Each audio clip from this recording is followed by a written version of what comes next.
Hello, જય શ્રી કૃષ્ણ. કેમ છો બધા? આશા રાખું છું કે બધા મજામાં હશો.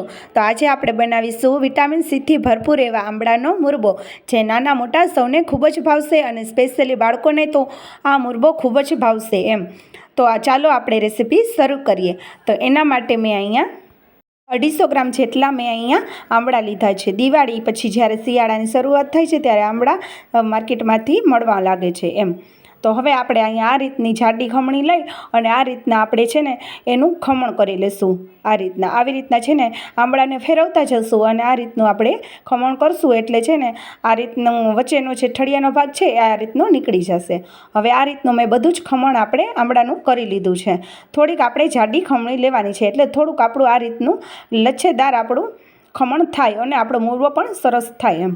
હવે છે ને એક કડાઈમાં આપણે આ રીતનું બધું છીણ આપણે જે કર્યું છે આંબળાનું તૈયાર એ આપણે નાખી દઈશું અને 1-2 મિનિટ માટે આવી જ રીતના એને જરાક સાતડી લેશું. હવે મેં અહીંયા 250 ગ્રામ આંબળા સામે અહીંયા મેં 150 ગ્રામ જેટલી ખાંડ લીધી છે. એ આપણું અત્યારે પરફેક્ટ માપ છે. અને જો આની જગ્યાએ તમારે વધારે રસાદાર અને વધારે ચાસણીવાળો મુરબો કરવો હોય તો તમે 250 ગ્રામ જેટલા આંબળા સામે તમે 250 ગ્રામ જેટલી ખાંડ લઈ શકો, જેથી થોડીક ચાસણી વધારે બનશે. હવે આપણે અહીં કલર માટે થોડીક આપણે હળદર નાખી દઈશું, ચપટી એક. આની જગ્યાએ તમારે ફૂડ કલર નાખવો હોય તો પણ તમે નાખી શકો. હવે આપણે મુરબાને ઢાંકી અને 10 થી 15 મિનિટ માટે ચડવા દઈશું, જેથી કરીને આંબળાનું જે છીણ છે એ ચડી જાય અને એકદમ સરસ આપણી ચાસણી આ રીતના બની જાય. તમે જોઈ શકો છો કે આપણું એકદમ જે ખમણ આપણે કર્યું હતું આંબળાનું એકદમ સરસ ચડી ગયું છે અને જે આપણી ચાસણી છે પણ એ પણ એકદમ સ્ટીક થઈ ગઈ છે. હવે આપણે મુરબામાં થોડુંક ચપટી એક આપણે સંચર પાવડર નાખીશું અને 2 તજના ટુકડા, 2 લવિંગ અને થોડીક આખી એલચી મેં ફોલી અને આમાં નાખી છે ફ્લેવર માટે એમ.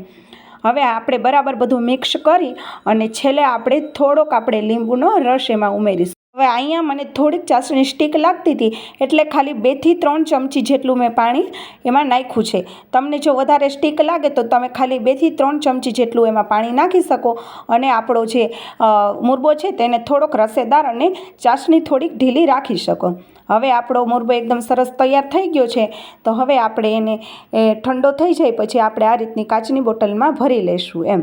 અને આ રીતની તમે કાચની બોટલમાં એને ભરી અને ફ્રીજમાં સ્ટોર કરી શકો તો પણ બગડતો નથી. અને જો તમે એમનેમ પણ બહાર પણ સ્ટોર કરશો તો પણ 2 થી 3 મહિના સુધી આ અત્યારે જે શિયાળો ચાલે છે એમાં આ મુરબો એકદમ બગડશે નહીં.